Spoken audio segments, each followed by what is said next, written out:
The Joe Rogan Experience. It's the first time in history that you have Commander David Fravor, Lieutenant Ryan Graves, and then one whistleblower, a guy named David Grush, who we can't validate what he said because it's all classified information.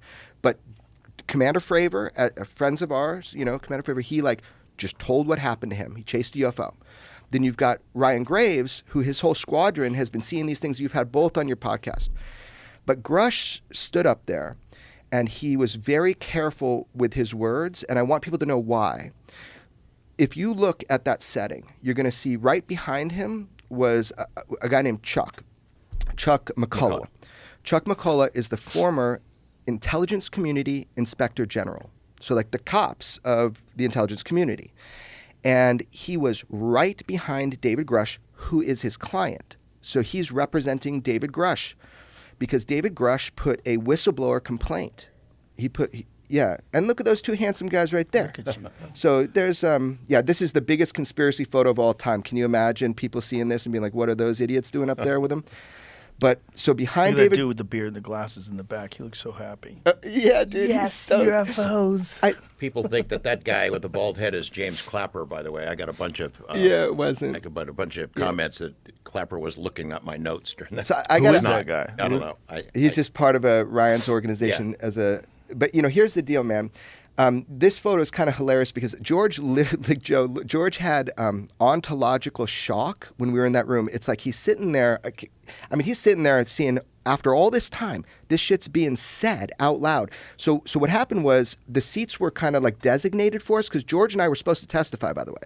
But then common wisdom says, why have these journalist guys when you can hear directly from the first-hand people? And when we agreed. Yeah. But what we did was we put on congressional record statements, and people should read them if they haven't. They're on congressional record. I did an assessment of kind of the estimate of the situation on UFOs, but he named names and programs.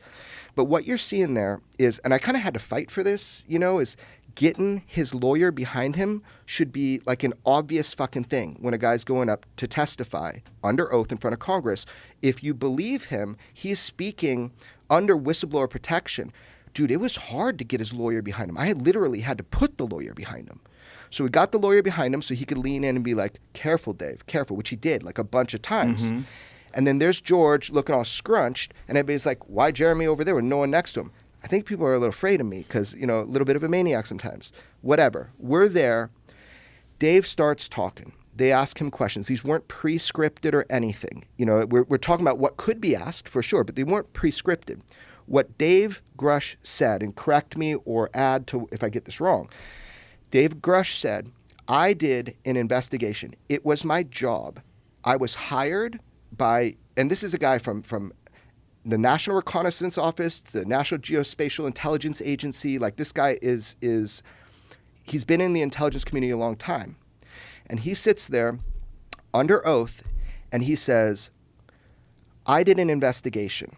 I interviewed, it was my job to look at over 2,000 special access programs, like black programs. And it was my job to find out if any of them had to do with UAP and if there's any money being hidden, like misappropriated, theft. And he's like, after interviewing 40 witnesses, I found a ton of shit that supports this. And in fact, he said, I found people who worked on the craft firsthand. And they had to come in, or they willingly came in. He called them hostile and non-hostile witnesses. And he's like, so I did that whole thing. The second I did that, which was my job, I was given the job, reprisals started happening to me. So he smartly did a whistleblower complaint through the Presidential Protection Act 19 or something. He got the head of the ICIG, the former head of the ICIG, who's a lawyer, and he says, fuck, dude, here's what I know. Here's what people don't know, is the ICIG, so the intelligence community, did their own investigation into David Grush's witnesses and what he found. They interviewed like 40 plus under oath and immediately said, David Grush's claim is both credible and urgent. So it's not like just one guy telling you. Our intelligence community did a deep dive investigation into what David Grush told them under oath in the right secure settings, and they're like credible, urgent. So David Grush can tell you the basic things that happened. But you know how he kept saying, in the appropriate environment, if you've got clearance, we can do that. I'm willing to give you a list of hostile and non-hostile people that worked on the craft. Biologicals, he even said. He's like, I'll give that to you today. We just got to get a skiff, and we got to make sure that you have access, you have clearance. And he was denied a skiff that day. He's a credible guy. He's the real deal. I mean, he had a career in the Air Force, served in Afghanistan, a distinguished career. Then he goes into the intelligence community, working for the National Geospatial Intelligence Agency. He was assigned by his boss to be the liaison to the UAP task force. That's what Congress had set it up to investigate the whole UFO matter before the current program existed. And the guy who was in charge of the task force, Jay Stratton, gave him a job. Go find the special access programs that are hiding UFO stuff, either siphoning millions of dollars, or they've got technology, crash retrievals, reverse engineering, all the stuff that we've always heard rumored, and he did. He found it. Most of the juiciest stuff that he found, he can't say in an unclassified setting. It has to be because they will get him. They will bust his ass if they can. They've already tried. Like 4 times, and that's something offline we'll talk about. There have been attempts to get him silenced, unmuzzled, by the way, to not do podcasts or shows and stuff, right, to get him muzzled by people that are trying to say he's talking outside of his DOPSR, which is like what he's allowed to talk about. Mm-hmm. So they're looking for one word that he says that's outside of that. Like, I get asked by people in the government, has he ever told you the number of crashes? Has he ever told you locations? Like, I'm going to fucking answer you, first of all. Second of all, no, he hasn't, because that would be illegal if it were to be true. So he is authorized to talk about a very limited number of things. Is that correct? And they're not vouching for their authenticity. DOPSR process, which is, I don't know what it stands for, but it's like pre-pub process. He very smartly, because his lawyer is really smart, former ICIG, he's like, write it in what you want to talk about and see what they come back about what you can't talk about. So they're not saying what he's saying is true. They're just saying you can talk within these parameters. I would like to see if what he's saying is true. So we just need that option. So who gives him the authority to talk about these things? No one gives him the authority. He's taking that all on himself. He's a true whistleblower, whether you believe his claims or not. What he's doing is legal, but it's a career killer, right? DOPSR says they go through it and they make sure that things that are like highly sensitive are classified, right? Like you can't say this word or this program or this name. So they kind of do it as a pre-publication thing. That's the process. Yeah. Does that make sense? I wrote a book with Colin Kelleher and Jim Lakatsky about the DIA's UFO program. It took DOPSR 14 months to approve our manuscript. So they take their time. They take their time. Line. But also when you get pushback where people are trying to entrap him or get people to say that he said something out of school, the DOPSR people are like, no, he's fine. Like, he's talked within those parameters. He just has to be careful to not accidentally say something that is outside of those parameters. And right now is a very sensitive time for that. Immediately. It's interesting. We met him in Huntsville, Alabama at a conference, the SCU conference. It's a UFO event. We went down there to interview somebody else and to get him on camera. And we had been told there's a guy might introduce himself. And Jeremy was shooting video of me sitting at a bar at the moment that this guy walked up and introduced himself. So he had that moment on camera. And then we got to know him a little bit. A couple months later, he comes out to Las Vegas. There was a Star Trek convention. We were going to speak at it. And he comes out because he likes Star Trek, like everybody likes Star Trek, comes out and spends 2 days with us. The next day, he flies back Sunday night. Monday morning, he reports to work. Armed security guards escort him out. He was suspended. His clearance was suspended. We were worried, oh, Christ, was he seen in our company and that's what happened?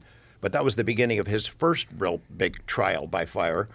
They accused him of a bunch of stuff and said that they were going to fire him and permanently suspend his clearance. And was he already discussing UFOs at that time?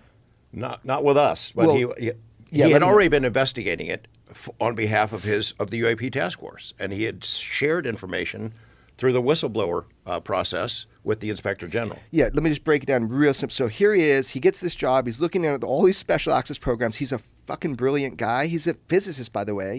He's a brilliant guy in general. So he discovers all this shit. He starts getting reprisals. And then the moment George is talking about, I kind of had heard about him. All of a sudden, he comes up to him at this bar where we were at. That's the first time that he talked to anybody outside of government.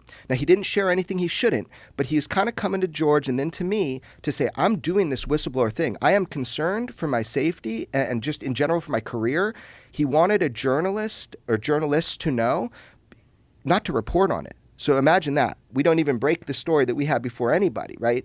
So what I did, because I'm his harpoon, I did a deep dive into this guy for months and months and months. He actually came to my home, met my family, and I got to know him, and we vetted and vetted. Okay, this guy is who he says he is. He's 100% who he says he is. So we kind of got that layer of trust. This is not some sham or something like that. But then what happens is, what George was talking about, the second trip. So I'm already talking at this Star Trek thing because my friend growing up from my jiu-jitsu class was Rod Roddenberry. So he's like the son of Gene Roddenberry. So he's just like, dude, Jeremy, come talk to a bunch of Trekkies about real UFOs. And I'm like, cool, I'll do it. It's in George's hometown. So that was a great opportunity for Dave to come and meet with us again and just talk to us, right? Yeah. And then that Monday when he gets back, he's walked out of the Geospatial Intelligence Agency or NRO, depending on which one you want to identify him with. He's out, man. And they did some bullshit on him, like time card. Like out of 12,000 billable hours, maybe there's like 30 hours somewhere where you didn't do it right. They were doing anything they could to fuck with this guy. So that was our first heads up. Oh, dude, how this guy gets treated is going to dictate everybody else that has come to us in private saying, I think this is illegal, what I'm doing. Right. Among the complaints they issued to try to take away his security clearance was that he had mental health issues. Yeah. So he was suspended for a couple of months. They did a background investigation of his allegations, the allegations that had been made against him, and they cleared him, reinstated his security clearance. He stayed on the job for a couple more months and then retired because he sees the handwriting on the wall, and he left. And that's when he started plotting the next chapter. And now we're seeing the backlash process firing up once again. After he testifies in front of Congress in that hearing and offers to tell them more in a classified setting and spill all the beans, they got to find a media guy to go after him. This article in The Intercept. The Intercept did a smash piece. By the way, we already knew all about Dave Grush's PTSD. And at the time, his best friend, one of his dear friends, just got off the phone with him, blew his own brains out, right? So he was drinking. He was in a bad place. The first day one, I talked to him. I said, what dirt are they going to pull up on you? If what you're telling me is true, they're going to get some dirt. And he goes, look, man, I had PTSD. I dealt with it. I survived it. Nothing horrible happened. But, he told us day one, man, that Intercept thing was some bullshit. They come in and they try to discredit what he said because of his PTSD shit. And the thing is, that happened to Lazar. If you believe or don't believe, don't care. That did happen to Lazar, too, where people try to discredit his character to try to minimize what he's telling you. So we saw that with Dave. And that was only the visible stuff. I'm telling you, things behind the scenes that have been done to Dave and his family, it's disgusting. Not even just pull your clearance kind of shit. There are people that don't want him. He's an embarrassment, to the Department of Defense. If what he's saying, he's coming out of school and he's saying, I saw some BS. They don't want that. So we are in a pushback phase. They not only the intelligence community and military folks tipped off a reporter and said, go look for this. And they found some police records of where he was drinking too much and was suicidal. And that was adjudicated. It was looked at. The Department of Defense, his employers looked into it. He'd gone through treatment. He got past it. He was a better person, a stronger person for it. But they leaked that information to besmirch his character. And now we see additional pushback in Congress. So this committee that held this hearing into UAP matters was a subcommittee on national security of the Oversight Committee, the larger committee. Since that hearing happened, the chairman of the House Intelligence Committee got together with the chairman of the Oversight Committee and decided no more UFO hearings in the House. Enough of that bullshit. We're not doing that anymore because, in their words, it could be an embarrassment to the Department of Defense. You're damn right it would be an embarrassment for what's going to come out. I mean, it was a big success, to have this publicly done. It's the first time in history that we have direct witnesses, 2 pilots and then a whistleblower. it was the first time in history we fought for every millimeter of that territory to get that to happen. It was not received well by the intelligence community. You know, they did not like that happened. And that's pretty telling to me that we should do it again.